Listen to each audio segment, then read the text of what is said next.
Bonjour le B4, j'espère que vous allez bien.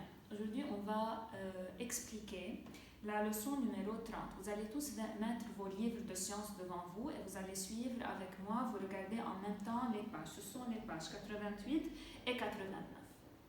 Le titre de la leçon, des plantes qui poussent sans terre. D'habitude, EB4, pour planter des plantes, bien sûr, on a besoin de terre. Donc, comment dire des plantes qui poussent sans terre? Comment une plante peut-elle pousser sans terre? Nous, pour planter, on a besoin de terre. Et qu'est-ce qu'on fait? On arrose avec de l'eau et la plante va pousser, elle va se développer. Regardez, je m'interroge. Enzo et Clara. Enzo dit, regarde Clara, j'ai fait germer des graines sur du coton. Il faut que je les replante, sinon elles vont mourir. Si vous vous rappelez EB4, au début de l'année, on a fait une activité pareille. On a cherché un peu de coton et on a mis des graines de lentilles. Après un certain temps, on a remarqué comment elles ont germé et la plante s'est développée. Donc on a fait comme Enzo. Clara, qu'est-ce qu'elle dit? Pas besoin de mettre du coton.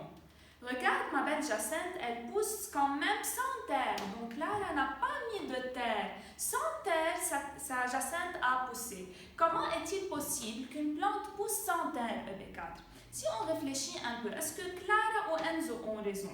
Pour savoir, quand on arrose, quand on plante, on arrose avec de l'eau.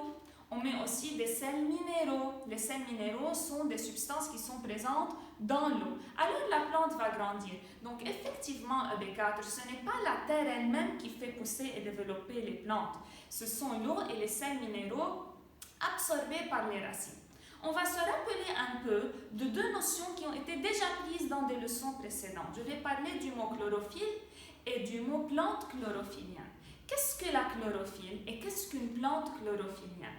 La plante chlorophyllienne, si vous regardez ici le tableau, vous allez aussi mettre vos cahiers de sciences pour copier les noter bien et les exercices. Vous allez tout copier, prenez votre temps, mettez pause et puis continuez pour tout copier. C'est comme si on est en classe. Vous allez tout copier parce que vous êtes responsable de tout ce qu'on va écrire et vous allez bien étudier. Bien sûr, vous n'allez pas tout étudier dans un jour. Vous allez les partager chaque jour, chaque 2 jours, étudier un peu de sciences.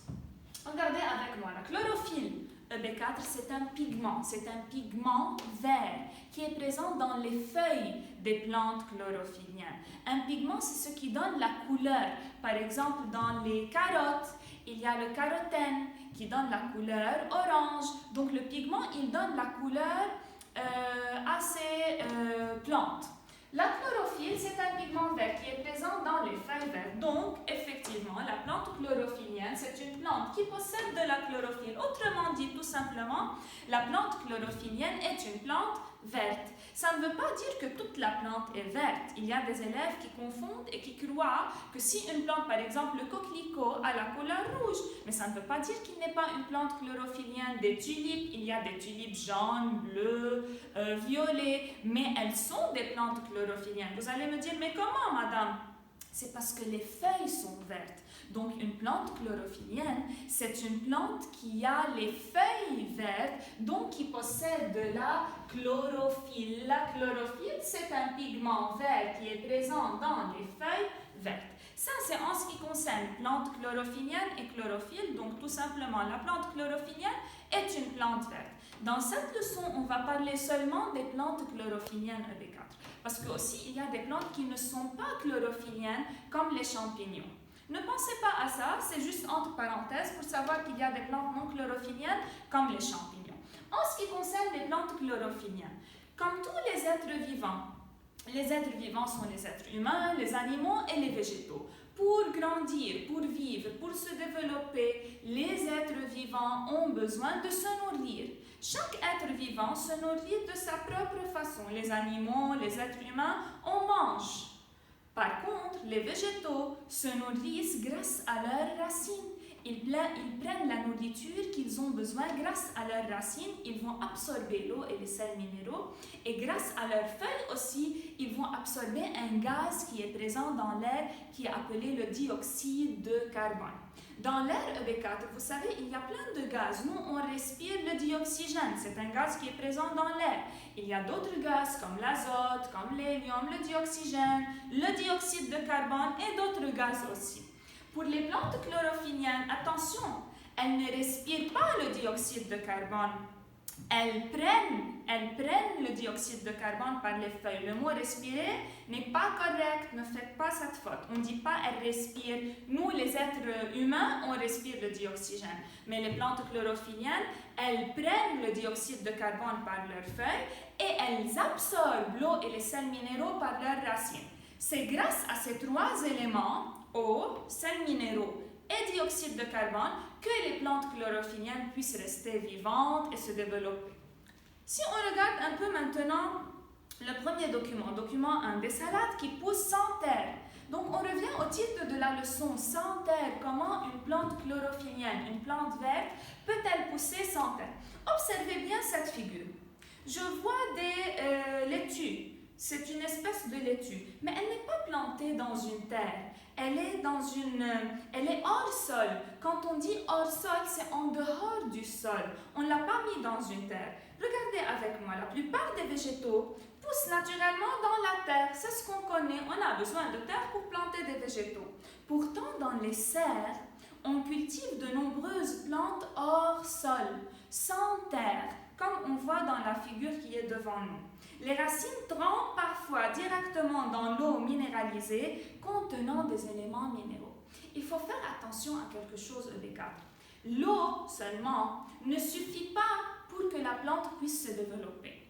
On a besoin d'une eau et des sels minéraux. Si vous prenez vos bouteilles d'eau, n'importe quelle bouteille d'eau, il y a un petit tableau sur cette bouteille. Sur ce tableau, il est écrit les différents éléments et les sels minéraux qui sont présents dans cette eau. Donc l'eau contient des minéraux, des sels minéraux. C'est pour ça qu'on l'appelle eau minérale. Par exemple, il y a du sodium dans l'eau. Le sodium, c'est un élément, c'est le sel qu'on utilise dans la cuisine. Mais il y a des quantités variables. Chaque eau, par exemple, Tamourine, contient une quantité de sodium différente que Rime, différente que Nestlé. Donc, c'est pour vous dire que l'eau seulement, l'eau pure seulement, ne suffit pas pour que la plante verte, la plante chlorophyllienne, puisse se développer. On a besoin d'une eau et de sels minéraux, parce que les sels minéraux, si vous voulez, vont améliorer le développement de la plante. Sans sels minéraux, le développement ne sera pas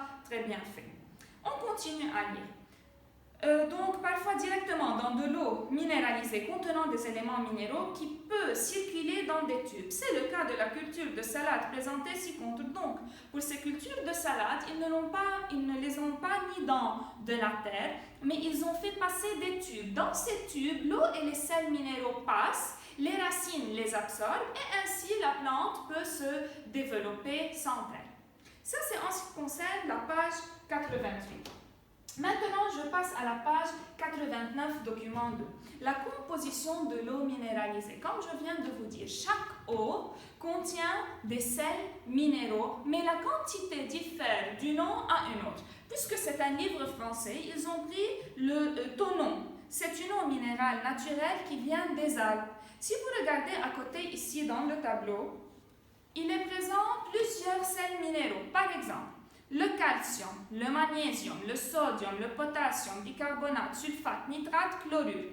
Ce sont des sels minéraux et on voit à côté de chacun la quantité qui est présente dans cette eau. Dans le tonon, on a par exemple 92 mg par litre. Quand je dis mg par litre, milligrammes par litre, ça veut dire combien il y a de milligrammes dans un litre de cette eau. Par exemple, il y a 92 milligrammes pour chaque 1 litre de cette eau qui est le tonon, ainsi de suite. Je ne vais pas parler de tous les exemples, on a donné un. On dit un peu, les éléments minéraux sont dissous dans l'eau. Dissous, ça veut dire comme par exemple on dissout le lait. Le lait poudre, je le dissous dans l'eau. Le sucre, je le dissous dans l'eau.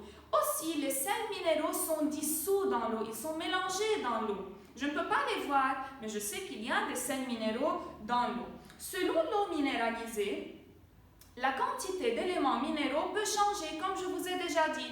Rien, Tanourin, Nestlé, autres. Chacune contient une quantité différente que l'autre, mais toutes ces eaux contiennent des sels minéraux. Par exemple, certaines eaux ont un goût salé. D'où vient le goût salé? Du sel minéral qui est le sodium.